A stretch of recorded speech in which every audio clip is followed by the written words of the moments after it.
Abre este tiempo cada lunes el economista José Carlos Díez. Prácticamente nos ponía sobre la mesa algunas de las cuestiones prioritarias en las últimas semanas y meses: la inflación, la producción agrícola, el precio de la energía, las renovables. En esto de la producción agrícola, además, cosiendo muy bien con lo que será noticia esta semana, esa mesa de la sequía en Castilla-La Mancha. Nosotros, sin embargo, vamos a intentar enfocar hoy este tiempo de radio en dirección al problema de la vivienda. Está sobre la mesa, pendiente de debate parlamentario, esa ley de la vivienda que ha lanzado el Gobierno de España. La vivienda como preocupación social, económica, desde luego como preocupación transversal para miles y miles de familias en España. Pero antes de ponerme con todo ello, Pedro Antonio Morejón, economista, director territorial del Instituto de Comercio Exterior de Castilla-La Mancha. Pedro, buenas noches. ¿Qué tal? Muy buenas noches a todos. Bueno, ahora iremos contigo y con la vivienda, porque antes saludo a Juan Luis Manfredi, nuestro especialista en periodismo, relaciones internacionales, comunicación política y diplomacia, profesor de estudios internacionales y periodismo en nuestra universidad regional y ahora mismo en la Cátedra Príncipe de Asturias de la Universidad Georgetown de Washington. Juan Luis, ¿qué tal? Buenas noches. ¿Qué tal? Muy buenas noches. Pues nada, aquí viendo cómo se transcurre la semana y cumpliendo con los deberes. Dijimos la semana pasada que hablaríamos de vivienda y aquí hemos hecho los deberes. Sí, señor, haciendo los deberes. Pero antes, como te decía, en la terminología radiofónica que a veces utilizamos y que puede parecer frívola, y entiendo que lo parezca si así es en este caso de un conflicto bélico de Rusia y Ucrania, vamos a dejar por lo menos el minuto y resultado. Tú sueles todas las semanas titular Kiev capital, lo que sea, Beijing, Washington, donde quiera que se esté celebrando algún evento que guarde relación con la guerra. Y esta semana podemos decir Kiev, capital, Ramstein, escuchando a la ministra de Defensa, Margarita Robles. Ucrania está defendiendo no solamente su soberanía y su integridad territorial, sino que está defendiendo nuestros valores, los valores de la comunidad que cree en la paz y en la democracia. І Україна зараз не тільки захищає свій суверенітет і свою територіальну цілісність, вона захищає наші спільні цінності. Bueno, hasta 50 ministros de defensa reunidos en Ramstein. ¿Con qué claves o con qué conclusiones, Juan Luis? Pues mira, esta semana estamos en la semana, va a ser la semana número 61 de la invasión y la guerra avanza como se le espera, ¿no? La idea de Kiev, capital Ramstein, es que allí, en esta ciudad, está la base aérea de Estados Unidos en Alemania. Y esta semana, el pasado viernes, se informó de la reunión del grupo de contacto, donde tenemos a los países pertenecientes a la OTAN, pero también hasta a otros 50 países que están participando, ayudando, colaborando en la defensa de Ucrania, ¿no? Mira, hemos traído el corte de Margarita Robles esta semana porque yo creo que España tiene un papel relevante. Y si me permites que me explique, pues mira, es relevante porque no esperábamos hace 60 semanas que España tuviera presencia, que tuviera envío, que participara en las conversaciones. Y lo que tenemos es que España efectivamente tiene relaciones frecuentes con defensa, con la defensa ucraniana, y estamos enviando, ya sé que es muy escaso, pero estamos enviando el equipo que tenemos. A mí me parece que estamos en un momento relevante, un momento en el que España está sabiendo jugar sus cartas, ¿no? Yo creo que fruto de eso pues tiene que ver con que el presidente Pedro Sánchez está presente en más foros y en más sitios, estamos teniendo algún interés relevante en materia de energía. Yo creo que estamos jugando bastante bien nuestras cartas, siendo como es una guerra que nos pilla bastante lejos en términos geográficos, que escuchaba antes tu intervención sobre historia y geografía, en términos geográficos muy lejanos, pero en términos políticos muy, muy cercanos. Están en nuestra puerta, son nuestros vecinos, son nuestros socios, son nuestros aliados. Así que, importante, Ramstein, se va a mantener la ayuda. Importante en Ramstein también las declaraciones de Jens Stoltenberg, el secretario general de la OTAN, que dice que, bueno, que aquí vamos a tener ayuda y tal, pero ojo, cuidado, que no creo que vayamos a ver a Ucrania como miembro de la OTAN en el corto ni en el largo plazo. Hay otros ejemplos cercanos, en lo que se llama la familia euroatlántica o los socios globales como Qatar, como Corea del Sur, como Colombia, y yo creo que Ucrania es ahí donde va a estar. Veremos a ver qué pasa. Oye, por ilustrar, Juan Luis, te lo pregunto a ti primero, por ilustrar, ¿cuándo te compraste tu primera vivienda? ¿Con edad o con año? No me acuerdo. Bueno, ¿o qué edad tenías tú? Pues ¿Qué edad tenía yo? Es más fácil, 29 creo que es. 29. Vale, me voy a Pedro Antonio. Pedro, ¿cuándo te compraste tu primera vivienda y qué edad tenías? Pues mira, nos la compramos tenía 30 años, nos acabamos de casar, estamos hablando, por tanto, de 1989, 1990, Ujú. y entonces la compramos al 17% de interés que nos prestó el banco hispanoamericano en aquel momento. O sea que tú fíjate de qué estamos hablando. Yo del interés no me acuerdo, pero creo que Ojo, empecé yo me acuerdo muy bien. malamente. Sí me acuerdo de lo que era la letra mensual, que era un pastizal. Estoy hablando de, no sé, 90.000 pesetas o algo así, un dineral. Y estoy hablando del 92. Yo tenía 27 años cuando empecé a pagar la casa. Es verdad que entonces en 15 años, en 15 cómodos años, acabé pagándola.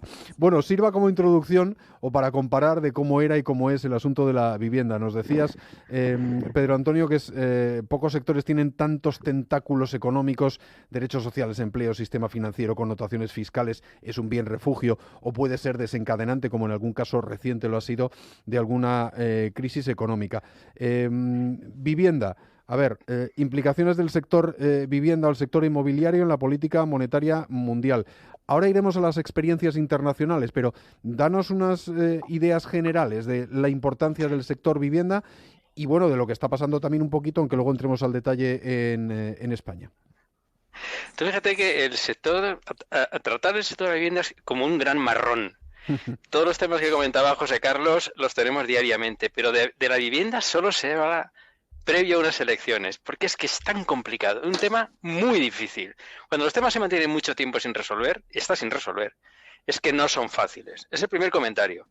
Y además es de los sectores en que veremos cómo arranca el ciclo con el mundo monetario, porque lo cierto es que cuando de pronto la masa monetaria se incrementa brutalmente, algo hay que hacer.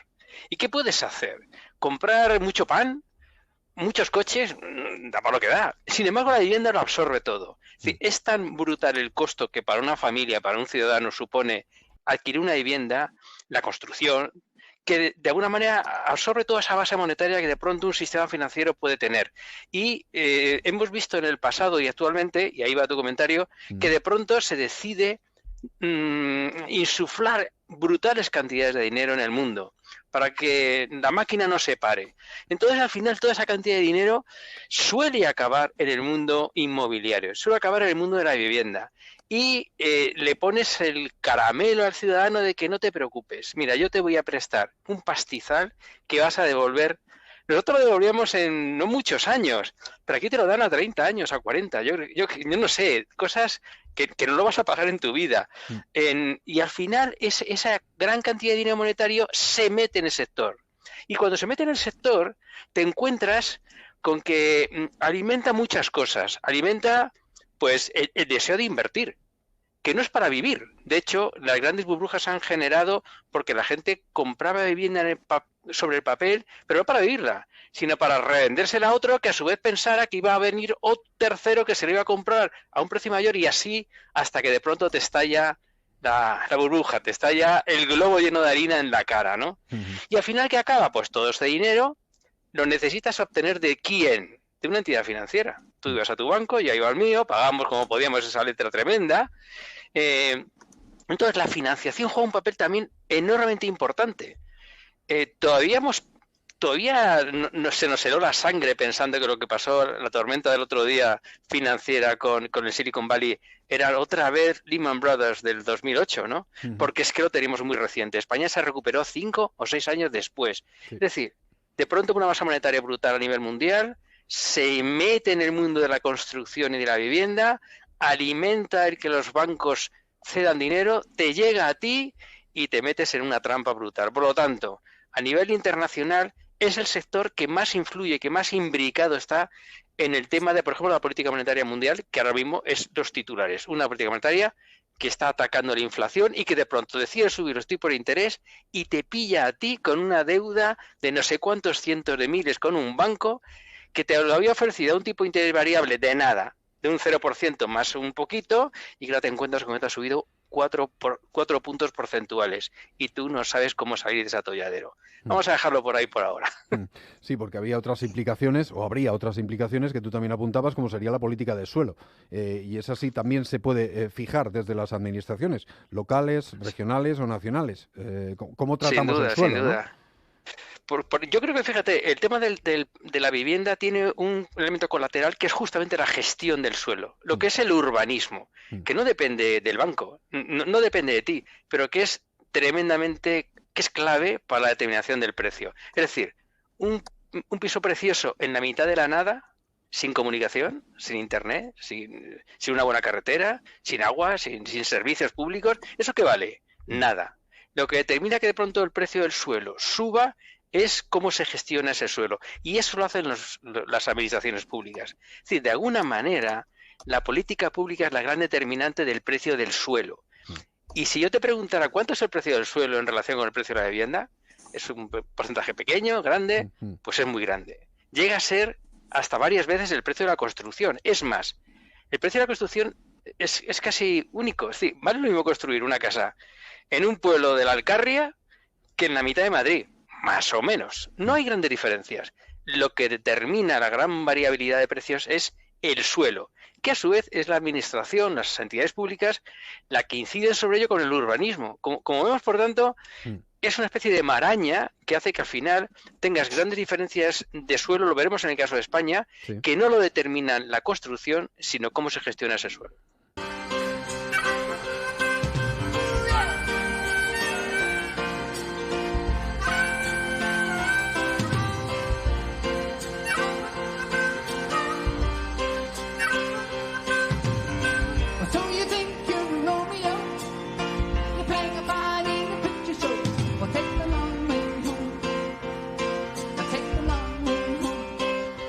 Sonido Supertramp, inconfundible también para ilustrar este debate, Pedro Antonio. Sí, tú fíjate que en el fondo de la canción te dice cómo volver al hogar, porque es que además la vivienda tiene espíritu, tiene alma, que es el hogar, no es exactamente las 4 paredes.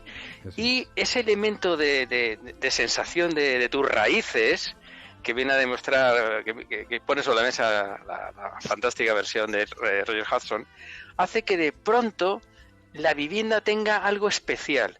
No olvidemos una cosa, es sector inmobiliario, que como diría mi padre, como su propio nombre indica, se mueve mal. No es fácil, ni lo venden ni lo compran fácilmente. Está agarrado al suelo y eso plantea enormes dificultades. Pero el hogar efectivamente es algo especial. Claro. Por eso la vivienda es un tema de política y es un tema de política electoral, porque atañe a esos bienes que son muy propios de lo que sentimos, de sentirnos en nuestro hogar. La vivienda es tangible, el hogar es un intangible. Pero bueno, queremos ir de tu mano, Juan Luis, para recorrer un poco el mundo abriendo el foco. Nos ponemos a nivel dron y hablamos un poco de vivienda en China o en tu lugar actual de residencia en Estados Unidos o en otros países europeos, en Suecia o en Alemania. Cuéntanos. La verdad es que preparando esta semana los temas que eran muy interesantes porque, como dice Pedro, es completamente tentacular, ¿no? Si abres una puerta y de repente tienes problemas políticos, sociales, económicos, de transición demográfica, de qué está sucediendo desde el punto de vista político, porque se vota distinto en la ciudad, en las ciudades nuevas o en el territorio rural, tienen inquietudes y necesidades distintas. Y poniendo el foco en esto, pues hay 2 casos que me interesan sobremanera. Por un lado, por supuesto, China, ¿no? ¿Por qué? Porque en el año 21 teníamos muy claro, fíjate que estábamos todavía con el COVID, que venía una gran crisis de la vivienda en China. Y dirá, bueno, y esto sí que está lejos, ¿esto por qué es importante? Bueno, pues porque el ámbito económico de la vivienda en China representa de forma directa entre el 6 y el 7% del PIB. Y cuando se le agregan todos esos tentáculos, estamos hablando de casi un 25% del PIB. O sea, si cae la industria de la vivienda en China, eso sí que sería un tsunami económico global que tiene que ver con los servicios, con las infraestructuras, con las materias primas, con el cableado, con los electrodomésticos, con todo lo que podamos tener en la cabeza, ¿no? Y efectivamente, como mencionábamos también, el ingreso o sea, los ingresos de los gobiernos locales, que recordemos que China es una estructura federal muy, muy poderosa, representan el 40% de los ingresos. Así que recordemos que había una compañía por ahí que se llamaba Evergrande, que ha estado en la prensa una y otra vez, que ha estado como parte de los grandes problemas, de lo que no tenemos muy claro que va a suceder en el futuro de China, porque, uno, es la empresa más endeudada del planeta, con lo cual, siguiendo aquellas leyes de la termodinámica, ¿no? Todo lo que se debe se tiene que pagar o algo así, ¿no? Bueno, pues a ver quién lo va a pagar eso. Luego me corriges si quieres o me añades. ¿Qué efectos va a tener en el mercado interior? ¿A quién va a contagiar ese riesgo? La compañía Evergrande. Y permíteme otra cosita que me gusta a mí. ¿Cuáles son las consecuencias de largo alcance? Si la población está cayendo y China es un país cada vez más viejo, más envejecido, que no tiene matrimonios, que no tiene hijos, bueno, ¿quién va a comprar estas viviendas? Estamos hablando por primera vez. China ha dejado de ser el país, por primera vez en 42 años, que la población ha dejado de mudarse a la ciudad desde los territorios rurales por primera vez en 42 años. Básicamente porque no pueden vivir, no pueden pagar el valor de esos precios. Así que imagínate qué interesante cuántas aristas tiene China. Eso en China. ¿Y en tu país de acogida actual, en Estados Unidos, cuál es el enfoque? Pues la verdad es que es muy interesante, porque aquí cuando me documento y voy leyendo un poco qué se piensa, qué se ve, cómo se analiza, hay bastante inquietud. ¿Por qué hay inquietud? Porque parece ser que podríamos tener otra vez un problema de vivienda. Algunos autores dicen que faltan alrededor de 4 millones de viviendas para los estadounidenses, ¿no? Aquí lo que se estila es una hipoteca tipo fijo para 15 o 30 años, es decir, para periodos muy largos, pero lo que está sucediendo es que los precios han crecido y en los últimos 2 años estamos teniendo un problema bastante severo de capacidad, ¿no? Porque esto no suena quizás de otro país, no recuerdo cuál. El problema no es que falten que no tengamos vivienda. El problema es que no está en los sitios donde queremos vivir. Y ese es un problema que, como también decía nuestro querido amigo, como es inmueble, pues no te puedes llevar esos bloques de pisos a esa ciudad tan bonita y las puedes ubicar en el centro, sino que están donde están, seguramente desubicados, sin servicios públicos, sin educación, sin hospitales, y por eso nadie las quiere. En fin. Claro. Esa es la cuestión. Y volviendo a España, Pedro Antonio, la parte que más nos importa, yo no sé si, aparte que nos des alguna pincelada sobre éxitos y fracasos en la política de vivienda, si la pregunta que nos formulamos todos ¿es que faltan viviendas en España? Sí, Juan Luis tiene razón. La verdad es que es ese sector en el que de pronto están censados por el Ministerio de Transportes y Agencia Urbana, es que hay como que sobran más de 400.000 viviendas, pero que no las quiere nadie, porque están en la mitad de la nada, que se crearon por mera especulación y que no se pueden vender, no tienen venta comercial. Pero por otra parte, España es dentro de Europa el país donde faltan más viviendas donde quiere la gente. Nada menos que en torno a 500.000. La tercera parte de todas las viviendas que teóricamente falta en Europa. Cuando casas la creación de hogares, fíjate de hogares, lo que Supertramp, ¿no? Donde la gente quiere vivir. Lo que realmente se está ahora reformando o creando es que faltan muchas. Sobran y faltan. Sobra de lo que no quiere nadie y falta de lo que quiere la gente.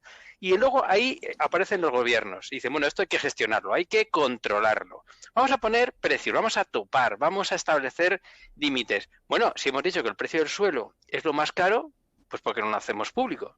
A 0 euros. Es decir, que valga lo mismo el suelo en la Castellana que en la mitad de la nada. Es que así no menciono ningún pueblo y nadie se llama. Pero claro, nadie querrá irse a esa mitad de la nada. Todo el mundo querrá ese magnífico metro cuadrado a 0 euros que está en la Castellana de Madrid.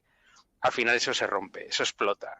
Conclusión, faltan donde queremos.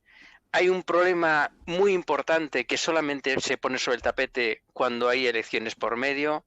A veces los gobiernos, estarían en todos los grandes fracasos, a mi modo de ver, considera que el tener un piso es casi como algo que solamente está a disposición de los, entre comillas, ricos. El tema de la ocupación, cómo se gestiona la ocupación es algo que a mí me sangra. Es decir, tú cualquier otro bien, no sé, tú tienes un rebaño, eres un ganadero, te roban unas ovejas y te los han robado. Aquí no, se debe tener en tu casa, la ocupación está muy mal gestionada y provoca grandes sinsabores. Es decir, esa cantidad enorme de impuestos que gravitan sobre la vivienda y que la hace pesada, hace que no se generen nuevas viviendas, no hacen falta. Es decir, daría para muchos programas. El tiempo se nos escapa de la mano, te estoy viendo seguramente mirando el reloj, sí. Pero lo cierto es que España es un ejemplo muy importante donde el sector de la vivienda, como mencionaba Juan Luis en China, es mucho más importante que otros países. No es el único. Recordar, Alemania, el Reino Unido y España son los 3 países donde teóricamente debería haber más viviendas, pero donde hacen falta. Donde no hacen falta, sobran muchísimas. Nada, nos quedan 2 minutos, pero no quiero, aunque fuera retórica, que no dejes de contestar a una pregunta que formulabas. ¿Cuál es la verdadera solución para que los jóvenes puedan tener acceso a una vivienda? Pues mira, solo hay una, y es que ese joven tenga trabajo y tenga proyección de futuro. Es decir, es el crecimiento. No se trata, me estoy metiendo en un berenjenal, no se trata de que en un gobierno se establezcan limitaciones o grandes impulsos, no. Da a la gente trabajo. ¿Por qué tú y yo pudimos comprar un piso? Porque yo tenía trabajo. Claro. Y yo pude ir al banco diciendo, tengo una nómina y puedo comprarme un piso aunque fuera 15 años.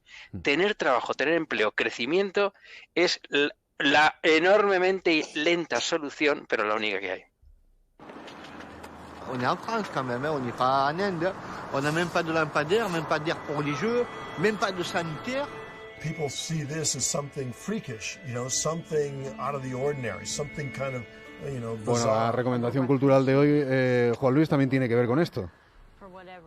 Pues sí, la verdad es que para completar todo el programa buscamos un documental, en este caso, que nos pudiera explicar cómo son las ciudades globales, ¿no? Que es uno de los temas que más me apasiona y el que trabajo aquí en Georgetown.